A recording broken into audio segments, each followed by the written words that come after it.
is time for another quick review. And this time we are going to be doing a film called Space Babes from Outer Space.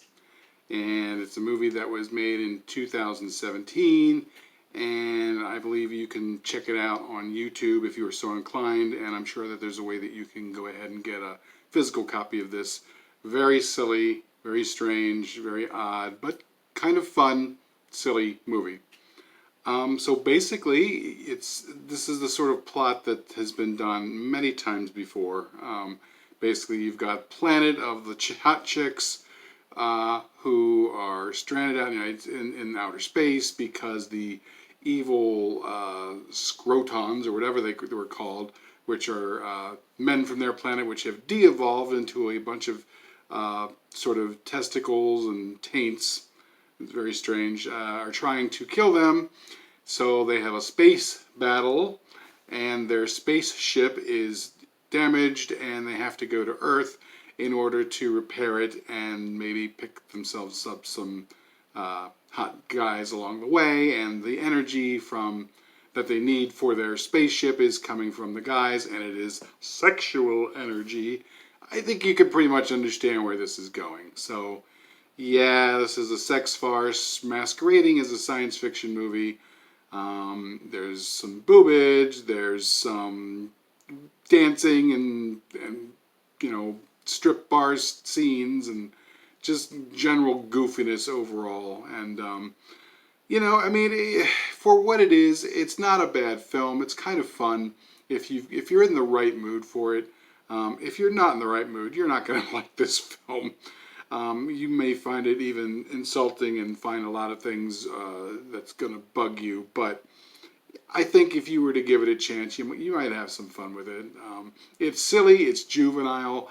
It is certainly nothing to confuse anyone with Shakespeare, but at the same time, it's actually kind of fun. They take it the right way. They know that they're making a silly, ridiculous film, so they're not trying to be anything more than what they are.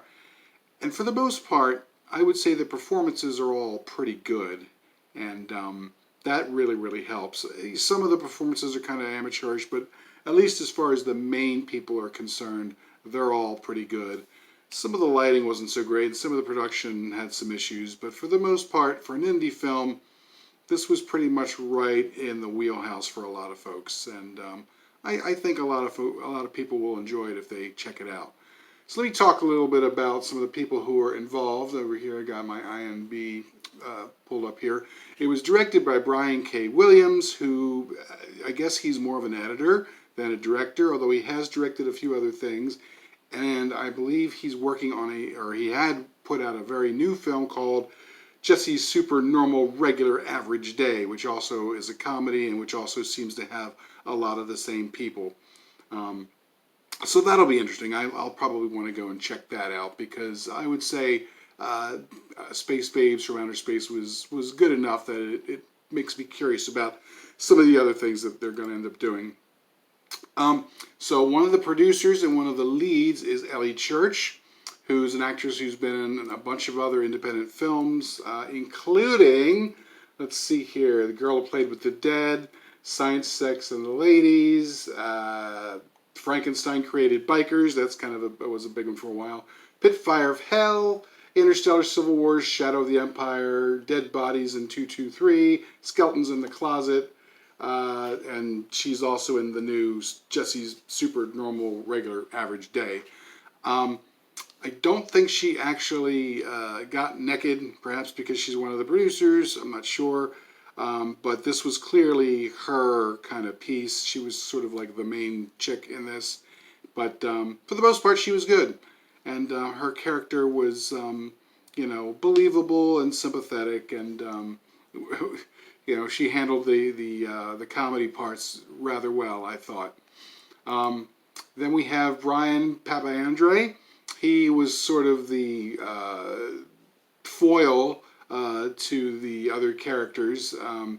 He was, I guess you could say, Charlie is sort of like the I don't want to say he's the main character, but when the girls land from outer space, he's the guy they meet, and of course he's whacking off in hay bales in a barn. So right away it's kind of like, I don't know, I don't want to be, associated with this guy, but he's all right. And eventually he goes from seeing the women as an objects of lust to actually falling in love, and love conquering all, and do you not have love on your planet, and blah blah blah blah. So there's that whole part done, and I thought he was pretty good at playing what the role demanded of him. Let's see, so a couple of the other main chicks, because there were three of them. Allison Mayer is one of the other girls. She's been in a bunch of things. Satanic Panic 2, Battle of the Bands, Frankenstein Created Bikers. I think that's where a lot of these folks met before. Spring Break Zombie Massacre, Living Nightmare, that kind of thing. And she was actually very good.